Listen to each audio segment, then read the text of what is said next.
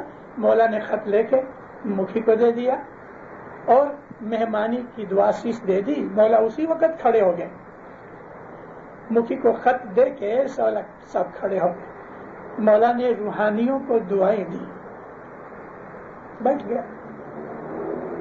جس آدمی نے یہ خط لکھا اس نے مجھ کو کہا کہ مشنری صاحب میں نے خط میں یہ لکھا, مولا نے بالکل ڈھیل نہیں کی, ڈیلے نہیں کیا, فوراً کھڑے ہو کے میرے باپ داداؤں کو, میرے اینسسٹرز کی روحانیوں کو دعا دے دی.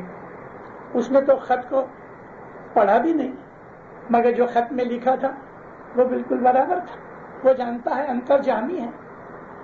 مولانا حضرت امام 1960 میں افریقہ آئے.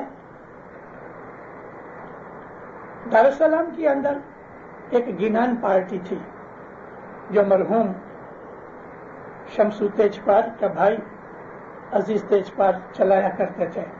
گینانوں کو راگ سے میوزک میں رکھتے تھے. بہت سے میوزک بگڑ بھی گئے, اصل راگ سے پھر گئے. جو آج تک چل رہے ہیں وہ برابر نہیں ہوا, چلو لیکن اچھا کام کیا. میں بھی اس میں تھا. ہم لوگ 20-25 جنے مولا کے پاس کچھ مہمانی لے کے اور ایک ماؤتھ آرگن میوزک کے لیے منہ سے بجایا کرتا تھا. اس کے اندر 14-15 سلٹس تھے, ہولز تھے, اور منہ سے اس کو بجایا جاتا ہے, ماؤتھ آرگن. وہ ایک اسپیشل بنا کے مولا کے لیے لے کے گئے. مولا بہت خوش ہوئے اور وہ ماؤتھ آرگن لے کے منہ کے پاس لے کے آئے. تو ہمارے میں سے کسی نے کہا خداوند آپ بجاتے ہو؟ سا فرمایا ہاں میں بجاتا ہوں. تو خداوند آپ بجاؤ گے؟ ہاں میں بجاؤں گا ایک لے. اب اس وقت ہم لوگ بیٹھے ہیں, کچھ اور بھی لوگ تھے. اس زمانے کے اندر مولا کو ظاہر بھانے امام بنے ہوئے 3 برس ہوئے تھے. اتنی بہت سیکیورٹی ہماری جماعت کی طرف سے نہیں تھی کہ کون آوے کون نہ آوے. تو ساؤتھ افریقہ میں سے کچھ لوگ آئے, ادھر بیٹھے تھے. مولا ان کی طرف دیکھے, پوچھتے ہیں کہ ہیو یو ٹو سے اینی تھنگ؟ تو ایک آدمی کھڑا ہوا اور کھیسے میں سے انویلپ نکالا. تو آنے لگا تو صاحب نے اس کو روک دیا. صاحب فرمایا stay there, I don't want this letter, you have written against my مکھی کمریا, I don't want it, don't write anything against my leaders. چپ ہو کے بیٹھ گیا. اب مولا نے تو کاغذ کو ہاتھ بھی نہیں لگایا, لیکن اس کو پتا تھا کہ اس نے کیا لکھا ہے. میں آپ کو یہ باتیں اس لیے کہہ رہا ہوں کہ اگر ہمارا مذہب جو ہے سچا ہے, ہم اگر اس کے اوپر سچے طریقے پہ چلتے ہیں, تو ہمارا یہ ایمان ہے کہ مولانا حضرت امام اللہ کا نور ہے اور وہ سب کچھ جانتا ہے, سب کچھ جانتا ہے. صرف من میں خیال کرو تو بھی جانتا ہے. 86 میں حضرت امام ساؤتھ میں گئے, یعنی کہ اسٹیٹس میں. تو میں اپنے وہاں جوانوں کو یہ کہا کہ دیکھو جب دعا کا وقت آئے تو تم اس وقت اپنے دل کے اندر مجھے یاد کر لو, چاہے تم کہیں بھی ہو, اے فرکشن آف اے سیکنڈ تم مجھے یاد کر لو, اور پھر جب بھی تمہیں ٹائم ملے تم اپنی دعا پڑھ لینا. مولا فرمایا تم مجھے یاد کرو گے, میں تمہیں یاد کروں گا. قرآن پاک میں بھی یہی ہے. تو ہمارا ایمان یہ ہے, حضرت امام سچا ہے. وہ سب کچھ جانتا ہے. تو جب وہ سب کچھ جانتا ہے تو پھر ہم لوگوں کو کاہے کو یہ بات دکھانا چاہتے ہیں؟ کیا ہے میرا مقصد؟ یہ ہے، میں آپ کو ایک مثال دینا چاہتا ہوں، ایگزامپل دیتا ہوں. ہماری جماعت خانے کی بہت سی ریت رسم رواج میں ایک رواج یہ ہے کہ مکھی کمڑیا یا مکھیانی کمڑیانی ان کے سامنے لائن کھڑی ہو جاتی ہے. ہم دعا کرانے جاتے ہیں، دعا کرانے جاتے ہیں، دعا کراتے ہیں، پھر کھیسے میں ہاتھ ڈالتے ہیں اور کھیسے میں سے جو پیسے ہوتے ہیں ان میں سلیکٹ کرتے ہیں کہ اس میں وہ ٹکی ہے کہ کوارٹر ہے کہ یہ ہے. سلیکشن میں 5-7 سیکنڈ نکلتے ہیں. پھر ہم مکھی کو یہ دیتے ہیں مہمانی کے. اب پھر کھیسے میں ہاتھ ڈالا، یہ مشکل آسان کے، پھر کھیسے میں ہاتھ ڈالا، یعنی ہم 4-5 دفعہ کھیسے میں ہاتھ ڈالتے ہیں. اور مکھی کمڑیا صاحب ہر وقت ہمیں دعا دیتے ہیں. میرا کہنا یہ ہے کہ کیا یہ لازم ہے کہ ہم ہر وقت کھیسے میں ہاتھ ڈال کے جدی جدی چیزیں دے رہے ہیں؟ یہ مشکل آسان کے، یہ مہمانی کے، یہ نذرانہ کے، یہ دعا کے، یہ فلانے ضروری ہے؟ میری عادت چھوٹپن سے رہی، مجھے یہ سکھایا گیا کہ امام کو سب کچھ معلوم ہے، وہ سب کچھ جانتا ہے. اپنے گھر سے جو جو چیز رقم آپ کو دینی ہے آپ اپنے گھر سے نکی کرو. میں خالی آپ کو دلیل کے طور پہ کہتا ہوں کہ بھئی 10 سینٹس ہیں، یہ مشکل آسان کے لیے، 15 سینٹ مہمانی کے لیے، 20 سینٹ دعا کے لیے، 5-10 سینٹ کوئی اور مراد کے لیے اکٹھے کرو. اور منہ سے کہنے کی ضرورت نہیں کہ یہ مشکل آسان کے، یہ فلانی کے، یہ جگری کے. اپنے دل کے اندر نیت کرو اور ایک وقت ہی سب پیسے مکھی کو دے کے اس کا ہاتھ کس کرو، آنکھوں کو لگاؤ، مولا کی طرف سے ملی ہوئی دعا آسیس پہ آمین کہو، اپنے دل کو خوش کر کے بیٹھ جاؤ اور مولا کی استغفر اللہ کی ایک مولا کے پاس تسبیح نکالو، پھر بعد میں صلوات کی تسبیح نکالو. مولا کو سب معلوم ہے کس میں سے کیا کریں گے کیا نہیں کریں گے، اور کس نیت سے ہم نے پیسے دیے ہیں اس کو پتا ہے. میرے گاؤں امرتسر کا آدمی، میں نے یہ 2-3 دفعہ اپنی یہ مثال دی ہوئی ہے. میرے گاؤں کا ایک آدمی، میں آج سے بات کرتا ہوں 60 برس پہلے کی، اس کو جگار کا شوق تھا، جوا کھیلا. دیوالی کا ٹائم تھا، ہندو لوگ بہت جوا کھیلتے ہیں. اس نے کچھ 500-700 روپے جیتے. وہ زمانے میں 500-700 روپے بہت بڑی رقم تھی، آج کے 5 لاکھ جتنے ہو گئے. بڑا خوش ہوا.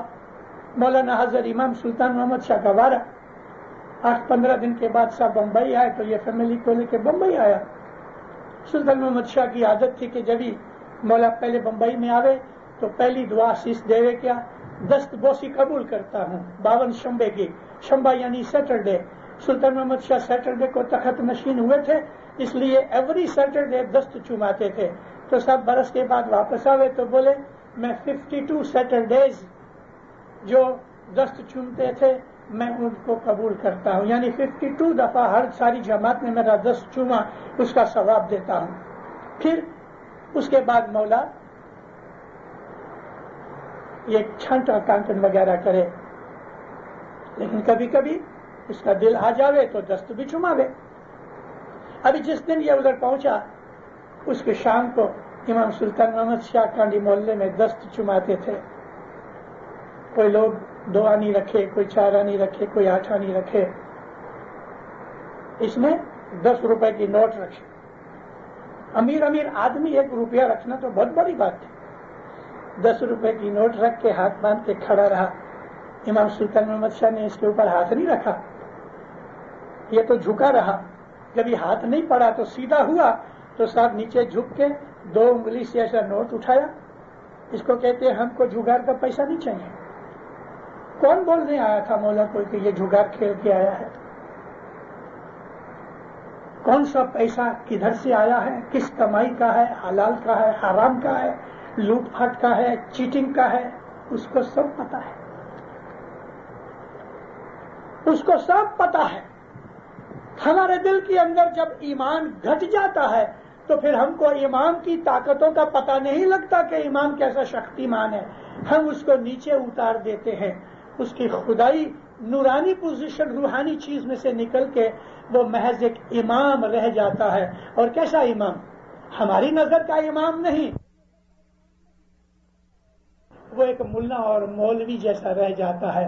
وہ ایک فقیر، ایک سینٹ کی طرح رہ جاتا ہے. کیونکہ ہم کو اپنے مذہب کا علم نہیں، عبادت نہیں، شوق نہیں، عمل نہیں. اس لیے ہم اپنے مذہب کا جو ایسنس ہے، کرنل نہیں چکھتے امام کی پوزیشن کو، کہ وہ امام کے جو اللہ کا مظہر ہے اور خدا تعالی محض نور ہے، خدا کی کوئی باڈی نہیں. خدا تو اپنی جو ایٹریبیوٹس ہیں وہ کسی باڈی کے اندر رکھ کے لوگوں کی بھلائی کے لیے نیچے اتارتا ہے. رسول اکرم محمد صلی اللہ علیہ وآلہ وسلم مکہ میں پیدا ہوئے. مکہ کا وہ زمانے کا حال آپ پڑھو دیکھو تو صحیح. نبی کریم غربت میں پیدا ہوئے، بہت مالدار نہیں تھے، لیکن اللہ نے نبی کو اپنے ایٹریبیوٹس دیے. خدا تعالی نے پہلا تو یہ کہا کہ یہ رحمت للعالمین ہے. خدا کی جو رحمت ہے اس کو خدا نے پرسونیفائی کیا. خدا تعالی نے اپنی رحمت کو محمد کی شکل بنایا اور کہہ دیا کہ تمام یونیورسز کا یہ رحمت ہے. یعنی اس کی رحمت سارے دنیا کے اندر نہیں، تمام سرشٹی میں نہیں. رسول اکرم فرمایا 18,000 عالمین ہیں اور خدا تعالی رب العالمین ہے، تو یہ رحمت للعالمین ہے. خدا نے اپنے ایٹریبیوٹ محمد میں ڈالا. اور اسی طرح سے خدا تعالی نے اپنی جو علی کا جو ایٹریبیوٹ ہے، خدا علی بھی تو ہے نا، علی کا ایٹریبیوٹ اس نے مولا علی میں ڈالا. اور یہ سارے ایٹریبیوٹس ہمارے اماموں میں ہیں. تو خدا تعالیٰ رؤوف رحیم ہے. دو اس کے اور ایٹریبیوٹس ہیں جو رسول اللہ کے لیے دیے. رؤوف کہتے ہیں ترس کھانے والا، پٹی کھانے والا، اور رحیم کہتے ہیں مرسیفل کو. رسول اللہ کے لیے یہ دو لقب قرآن میں بھی ہے کہ اللہ تعالیٰ نے محمد کو رؤوف رحیم کہا، جو صرف خدا ہی رؤوف رحیم ہے. محمد کو خدا نے اپنے ایٹریبیوٹس دیے. ہمارے امام کے اندر بھی خدا تعالیٰ کے ایٹریبیوٹس ہیں. اس لیے امام کو اس امام کی حالت اور درجے میں سمجھ کے جب ہم عبادت کرتے، مذہب کے اوپر عمل کرتے ہیں، تو دینداروں ہمارے دل کے اندر ایک نور کی خوشی پیدا ہوتی ہے. جب بھی ہم دعا کرانے جاؤ، لوگ لائن میں کھڑے کھڑے باتیں کرتے ہیں، جوک کرتے ہیں، چلو ٹھیک ہے یا علی مدد کرو، کوئی بات نہیں. لیکن دعا کی لائن میں کھڑے ہو، اپنے دل میں یہی نیت کرو، یا مولا میری مشکل آسان کر، یا مولا میرے پہ رحم کر، یہ تکلیف دور کر دے، یا مولا ایمان زیادہ کر. جو کچھ بھی مانگنا ہے اس لائن میں کھڑے کھڑے اپنی نیت کرتے رہو کہ میں کس کس نیت کے کیا کتنی رقم دوں مشکل آسان کی. آؤ خوشی سے، کیونکہ یہ مشکل آسان کا تو گھر ہے مشکل آسان کرنے کے لیے. اس مشکل آسان کی میں آپ کو بات کیا کروں. آپ میں سے بہت سے بزرگ لوگ بیٹھے ہیں. پہلے زمانے میں کیا ہوتا تھا کہ جماعت کھڑی ہوتی تھی، تسبیح ایک نکل جاتی تھی، پھر تسبیح نکالی جاتی تھی مشکل آسان کی، تو لوگ دوڑ دوڑ کے پیسے رکھتے تھے. وہ پرتھا بند کرائی گئی کیونکہ ڈسٹربنس ہوتا ہے.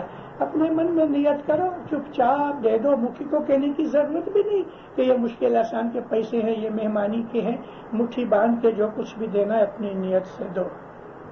اور پھر کیا ہوتا ہے، ہم یہ ایکسپیکٹ کرتے ہیں کہ مخی صاحب ہم کو 1 مائل لمبی دعا دے دیں کہ اس کے اندر کوئی چیز باقی نہ رہ گئے. اور کبھی ایک آدھ دعا گھٹ جاتی ہے تو کئی لوگ منہ بناتے ہیں.